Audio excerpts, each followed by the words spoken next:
എന്താ ഇത് sound? Ice cream വണ്ടി വരുന്നുണ്ടോ? എടാ ചുക്കാമണി നീയായിരുന്നോ? നിന്നോട് മിണ്ടായിരിക്കാൻ പറഞ്ഞ കേൾക്കുള്ള പട്ടിയുടെ മോനെ കരിഞ്ഞുണ്ടപ്പൊരു പോലെ ഇരിക്കുന്നു. എന്നിട്ട് അവന്റെ അഹങ്കാരം കണ്ടില്ലേ? മമ്മി അപ്പഴേ പറഞ്ഞതാ ചെട്ടിയുടെ. ചേട്ടായി എന്നെ എന്റെ അച്ഛന്റെയും പോക്കറ്റ് അടിച്ച് ചേട്ടായി രക്ഷിക്കണേ. ആരാ പോക്കറ്റ് അടിച്ചേ? കയ്യിലൊരു സുരേഷൻ ഓണത്തിനിടാനുള്ള ഡ്രസ്സിന്റെ നിന്നെ കിട്ടണ കുരിപ്പ ആ ചുരുട്ടി കിടക്കണ്. എന്റെ പുതിയ ഡ്രസ് എല്ലാരും കണ്ടോ?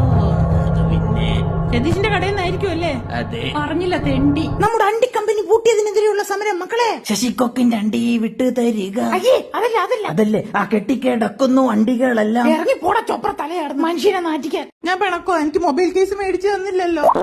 അതെന്തോ ഒരു കൊമള സങ്കടം കൊണ്ടാ. നമ്മുടെ കേസ് വിയോയിലെ 3 പ്രീമിയം ഗ്ലാസ് കേസിന് വെറും 950 രൂപയുള്ളൂ. എല്ലാം നല്ല കിണ്ണം കാച്ചി ക്വാളിറ്റിയാ വരണേ. അതോ അഫോർഡബിൾ റേറ്റിൽ. പിന്നെ കസ്റ്റമൈസും റെഡിമെയ്ഡും എല്ലാ ഫോണിനും വേണ്ടതുണ്ട്. ഓഹോ, ഇന്ന് തന്നെ നിങ്ങളുടെ ഫോണിനും വാങ്ങൂ. താഴെ മെൻഷൻ ചെയ്തിട്ടുണ്ട്.